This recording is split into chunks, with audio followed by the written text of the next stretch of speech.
All right, now here are some extra things you can do to make your LinkedIn profile even better. These are kind of these nice to have things that can really make a big difference. And it may take you a little time to pull some of these things together too, or as you build it out. So the before lessons that we just covered, those are kind of the must-haves. So make sure you do those right away. Maybe recommendations can come a little bit later too, but that's very powerful. So build on that. Those are the must-haves. The things that we talked about before. These are kind of the nice to haves. So if it takes time, that's fine. You've got time, but still get out there and be applying, keep doing those things. And in between that, you can start adding on more polish and finish some things off. So keep working through your LinkedIn profile, but here's some extra ideas to help you stand out even more. One is listing accomplishments. You can, at the bottom, you can have a whole section on around accomplishments. And that can be very powerful because there's a great many things that you can add in here that may not fit well in other areas, like on your resume or CV or the main part of your LinkedIn profile. Maybe it's under your current position, you've highlighted your top ones, but you want to list some additional accomplishments in the accomplishments section, to make it more readable and easy to read. So, do this, use this section when you're ready and list out some of those accomplishments. And it helps tell your story, who you are. Once again, this is all a document that's helping talk about who you are and how you can contribute to this new organization that should recruit you and have you go through the process, but really should make you an offer and hire you. So it tells your story. Keep it all job focused ideally, but this could be an area where you can include in your accomplishments some non-job things too as well. That might be not job related, volunteer things, whatever. Some things you could put in there, work in some accomplishments that might be less job oriented. And some great examples of what you might want to list in your accomplishments. I think one of the great things is languages that you speak and highlight that. So if you speak multiple languages, that's a great part to put that in there.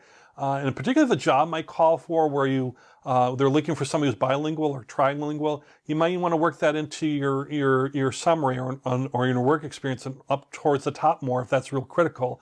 But even if it isn't, work it into your accomplishment section, because languages, people are always looking for folks that can speak multiple languages. And even if they're not really looking specifically for that, or it might not be a big deal to the position, people who can speak multiple languages at least everyone I know, people really respect that ability. It's not an easy thing to do. So if you can speak multiple languages to a certain degree, or are fully bilingual, trilingual, that's a great thing to list. So languages that you speak, patents that you might have, if you do that kind of stuff. So patents you would list. If you wrote a book or an ebook or something like that, list books that you've read, or special projects that you've done, special projects you've worked on, or awards that you may have gotten. These are all things that can go under accomplishments to kind of tell your story again and really highlight who you are, and give more reasons for hiring people to say, oh, look at this person. That's interesting. We're not hiring somebody who has a patent, but look, they have a patent. They must be pretty smart, right? Another thing you can then add, that's an optional type thing, is your volunteer experience. And particularly if it might relate well to your professional experience. Again, this is all about job search in this case. And particularly, things like around leadership positions. So maybe you've done some volunteer stuff, some charity work, and you've had some leadership or organizing positions around that. Though can, be another thing to tell your story and can help stand out. It can also be a place where you can help show and really demonstrate your soft skills, things from team building or leadership or fundraising. You can talk about how you led a team of volunteers. They're not paid people. And you led this team of volunteers to accomplish this thing for this charity or this mission. And it talks more about, again, LinkedIn is also a combination of social media, certainly a lot about job search, but it's really also about telling, again, your story. We've been beating that down to a lot, haven't we? Then that there's more to you than work. What is meaningful to you? Especially if it's not controversial, you want to certainly share that. And that you maybe volunteer for some really good causes or some good charities or whatever it might be. Or maybe just some things you like to do for fun, or you like to work with kids, or whatever it might be. It's things that are more to you than work, so you can list your volunteer experiences too as well. Interests and groups you're following, what are some interests, some normal interests that you have, professional groups that you might be following. You can get posts from the group, keep current on topics. So this is where you're kind of joining a group, like a LinkedIn group. LinkedIn has groups that you can join. Maybe you have past employer groups or industry groups. These are groups that you can join. Associations will have groups, industry groups, as I mentioned, or specific companies might have groups that you can join and follow and be part of. And then you can interact with that group too and kind of get well known or get known in the group. And that might all of a sudden out of nowhere, all of a sudden somebody finds you and says, oh yeah, you're in the same group as me. I really liked your last post on blah, blah, blah. Would you be interested in a job with us?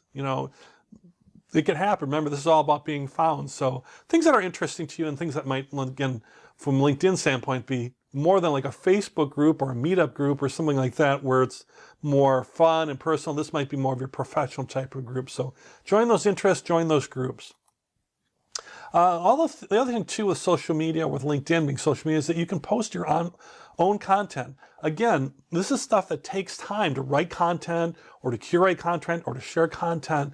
And you can post that content, but don't let that slow you down from the main parts of developing your LinkedIn profile we talked about earlier. But posting content is a great way to get found in LinkedIn. I mean, again, it's algorithms and all that. And just be careful what you post and share. Remember, this is a reflection on you and a reflection on your business and your professional self. So if you're posting unprofessional things or just goofy things or something you wouldn't want to share with, let's say, in a job interviewer, if you were once across the table for somebody, you wouldn't want to share it with them. Don't share it on LinkedIn because they're going to see it, or could see it. So be aware of that. But there's many things that you can post or share, from updates that you're working on, or updates that you're doing, or just any kind of updates. Quotes are a good thing. Maybe you found some good quotes you like. You just want to share that with the world. Videos, images are good multimedia content that helps with search too. Videos and images too. Slideshare presentations or PowerPoint presentations. Another good thing to share as far as posting content is a portfolio, your portfolio. Maybe you're a graphic designer or an artist or somebody you have your own portfolio of work that you can share. Certainly things that if you're working for a current employer that would be okay to share, get their permission first to share on LinkedIn if it's something that's confidential at a company. But maybe there's a work you've done outside or in previous jobs or things that you feel you can share, post that portfolio. And you can blog on the LinkedIn publishing platform. They have a platform just for blogging, right? And you can have reach to a broader audience and be a blogger right on the LinkedIn platform without getting your own website or whatever. You can do it all on LinkedIn. And they have a blog type thing that you can do through LinkedIn. Search for that and you'll be able to blog and write as well. So posting content, again, helps you be found and all that too. And after all, be social. It is social media after all. LinkedIn is a social media platform like Facebook, like Instagram, like other things. So it's okay to be social and post your own content and share content. Just be wary of what you post and share, of course.